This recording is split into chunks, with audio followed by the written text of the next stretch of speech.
সিলেটের বন্যা দুর্গত অঞ্চলগুলিতে যারা বন্যায় ক্ষতিগ্রস্ত হয়েছেন তাদের মধ্যে খাদ্য সামগ্রী বিতরণের জন্য।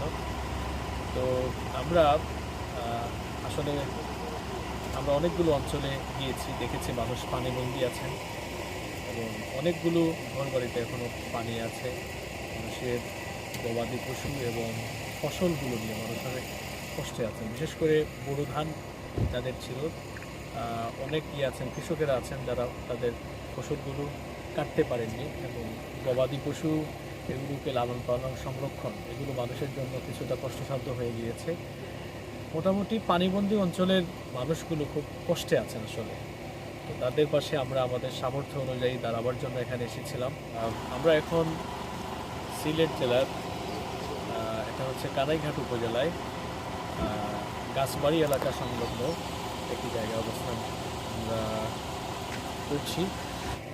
আর আলহামদুলিল্লাহ আমরা আমাদের সাধ্যের আলোকে সামর্থ্যের আলোকে মানুষের পাশে দাঁড়ানোর জন্য কাজ করছি, চেষ্টা করছি। আপনারাও যারা আছেন আপনারাও মানুষের পাশে দাঁড়ানোর জন্য সাধ্য অনুযায়ী চেষ্টা করবেন। মানুষ তো মানুষেরই জন্য, আমরা যদি একজন আরেকজনের বিপদ আপদে দাঁড়াই তাহলেই কিন্তু যারা ক্ষতিগ্রস্ত হয়েছেন তারা অন্ততপক্ষে তারা যে পরিমাণ ক্ষতিগ্রস্ত হয়েছেন সেখান থেকে তারা কিছুটা হলেও আমার সাথে আছেন আমাদের কিপ্রিয়া ভাই, ইমাম উদ্দিন, এরপরে জাকির ভাই এবং এখানে আমাদের আরেক ভাই আছেন গোলাম কিপ্রিয়া। ওনারা আমাদেরকে অনেক সহযোগিতা করেছেন।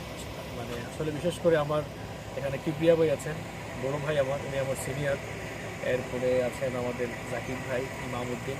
ওনারা আমাকে অনেক বেশি সহযোগিতা করেছেন। কানাইঘাটে আমি এসেছি, এখানে খাদ্য সামগ্রী বিতরণে সবচেয়ে বেশি সাপোর্ট দিয়েছেন এই তিনজন ভাই এবং ওনাদের অক্লান্ত পরিশ্রমের জন্যই কিন্তু আমরা আজকে আলহামদুলিল্লাহ অত্যন্ত সুন্দরভাবে এবং সুশৃঙ্খলভাবে প্রায় 200 ফ্যামিলির উপরে তাদের মধ্যে আমরা খাদ্য সামগ্রী আসলে পৌঁছে দিতে পেরেছি আলহামদুলিল্লাহ। জন্য আমি আসলে ওনাদেরকে ধন্যবাদ জানাচ্ছি এবং আল্লাহ তাআলার কাছে ওনাদের মানে জাযায়ে খায়ের আমি আসলে কামনা করছি। মাইসে তো মনে মাছ খাই না অনেক প্রিয়া ভাই। আমার